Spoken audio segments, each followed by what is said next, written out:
Hey guys, it's your girl, Simply Julia Lauren, and this video is coming at you guys a little bit late. I already know we're pretty much past and over with January, but still time to hop on this train.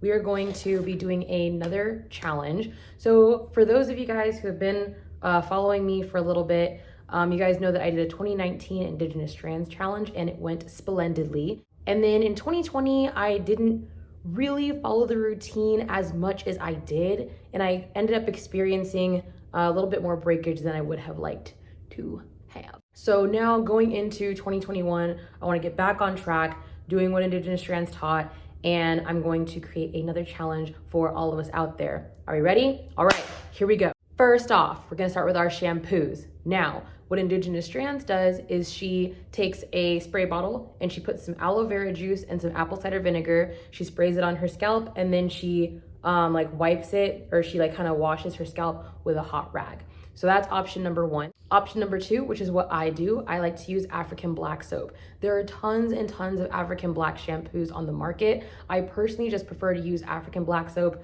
I make it, what's what I'm looking for? Thank you, liquids. I use hot water to make the African black soap into a shampoo, and then I try to put some essential oils if I'm feeling up for it. Some things like tea tree oil, peppermint, rosemary, lavender, frankincense, do what works for you. Or thirdly, what I like using is Castile soap. I like Castile soap because it's a plant-based soap. For those who are just hopping on this train, the whole point of Indigenous Strands' journey and what she does is she tries to use as little product and as natural products as she possibly can. So I really like to use Castile soap as another alternative. I will say this, if you use Castile soap, make sure that you dilute it with water. It is extremely concentrated, kind of like essential oil. Second is your liquids. So I do the same thing that Indigenous Strands does. After she washes her hair, she sprays her hair with aloe vera juice. I personally just like to use straight, pure aloe vera juice. There are tons and tons of different brands on the market, and everything I use myself, I'll actually put in my description box down below. Another liquid that you can use is coconut water. I think by now, most of us know all the benefits that coconut has for our health and our skin and our hair and our insides, and it just makes us so tropical. But for those who may have an aversion to the aloe vera, or they just don't like using aloe vera, I personally would recommend, I should say, to use coconut water. Or for those who really like using water, I strongly advise that you don't use just tap water. I personally would use distilled water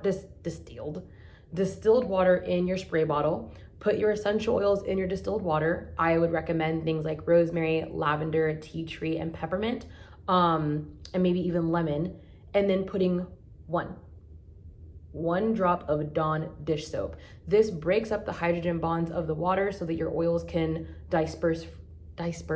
What is up with my speaking today? The oils can disperse freely into the water, and that way you don't have just distilled water with some oil floating on top and it just kind of smells like it in your hair. You're actually getting it all through into your hair strand. Third is your oil. So again, I do exactly what Indigenous Strands does. She uses pure castor oil. I've heard that some women like using black Jamaican castor oil. I've said in a couple previous videos that I personally don't like Jamaican black castor oil because I've seen that it's a mixture of oils and it's not pure castor oil. #marketing. However, a couple of people have commented on my videos saying that I didn't know what I was talking about and that there was black Jamaican castor oil that's not a mixture. If any of you guys can provide a link to that or the name brand or whatever, I would highly appreciate it. So next, I like to use a cream on the ends of my hair, just maybe like the last, I would say, inch or two of my hair. What I love using the most would be Naturefinity's Shea Bay butter.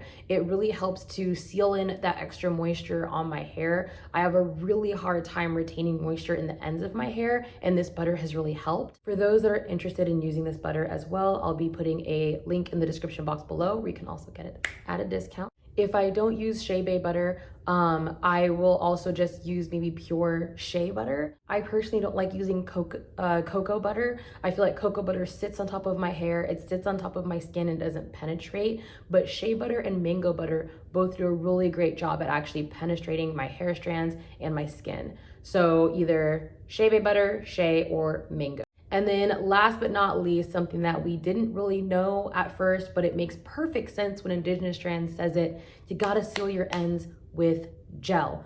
I do the exact same thing she does. I make my own homemade flaxseed gel, and then I put it on about 2 inches of my hair, and I let my hair dry, and it seals in those ends.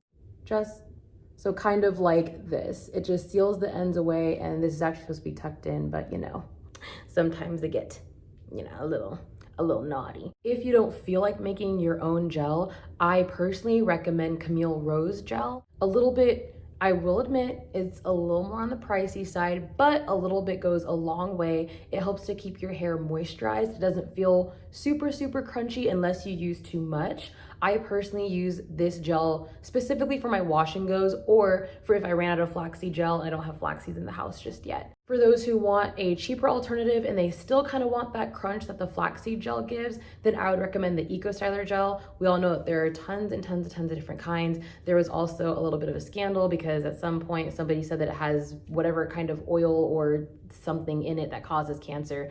Use it to your own discretion. It's your head, okay? All right, so that's what we're doing when it comes to products. Now here's what we're doing for our everyday style. Indigenous Strands keeps her hair in protective styles. She keeps it that way. What she does is twists, and that's exactly what I did in 2019. For those of you guys who follow my Instagram, you'll see that I basically had my hair in just twists in all of 2019, except for I think I had a job interview. I did let my hair out for that. But other than that, I had my hair in twists. Right now, I have my hair in plaits. It was just a little bit easier to keep everything in place for me, and I just wanted a little bit of a change. So as long as you keep your hair in twists or plaits, my hair is going to stay in these sections that you see. I think I have 6 on each side total, so I have 12 plaits in my hair. So I'll be keeping it in these 12 plaits or these 12 twists. I'm not going to be taking them all down at once. I wash my hair in a protective style. I take one down, and then I redo it, and then I move on to the next one. That's what we're gonna be doing. Now, as far as our protective styles when we're going out, or when it's super cold, or when it's super hot, what Indigenous Strands does is she puts her hair in a bun, and then she puts everything under a scarf. Anything that keeps our ends sealed and tucked away. So I also like to do buns and scarves, kind of just depends on my mood that day. Today, like you see, I'm wearing a bun. But then tomorrow I may wear a high bun, and then the day after that I may wear a high bun and then wrap it in a scarf so it looks all, you know, like Mother Africa, I don't know. So that's how we're going to be styling our hair. Now, how often are we gonna be doing our hair? Indigenous Strand says that she does her hair roughly about once a month because it's not really her favorite thing to do. I personally just get a lot of I get a lot of buildup on my scalp. I do yoga every single day. I work out maybe 4 to 5 times a week, and I'm a preschool teacher. I need to be clean. So what I do is I wash my hair once a week. Saturday is wash day. For some, that may work. Some of you guys can wash your hair weekly. Some of you guys want to follow exactly what Indigenous Strands does, and you might want to wash once a month. Some of you guys might want to wash bi-weekly. The whole point is that you're staying consistent in when you're doing your hair regimen. You don't want to fall off kilter, because then who knows how long it's been since you did your last wash day, or you just washed your hair 3 days ago and now you're over manipulating. Stick to what works for you. Build it around your own schedule. The whole point of this is to be super easy. For me, it's easy to have these 12 twists. I only do them once a week. If I'm sick or something, I may skip a week. But for the most part, I do it once a week, and it's just me and my hair time. And that's it. That easy. That's the challenge. So here's the way my challenge will be tailored. Once a week, I will be washing my hair. And I plan to keep my hair in plaits instead of twists for this year. On said wash day, I'm going to wash my hair with African black soap shampoo that I make myself. I'm going to then spray my hair with aloe vera juice. Nothing else is going to be mixed inside of it. Then I'll be sealing my hair with castor oil, just pure, not black Jamaican castor oil or anything like that. Next, I'll be putting Naturefinity Shea Butter on the last about 2 inches of my hair, and then I'll seal those 2 inches with my own homemade flaxseed gel. For the majority of the time that I'm just kind of out and about or whatever, I will have my hair in a bun or a scarf.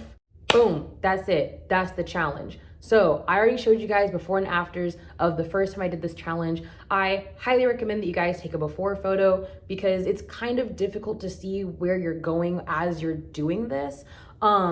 During 2019, I wanted to do monthly check-ins and I kind of fell off on that. So I'll be doing it instead this year.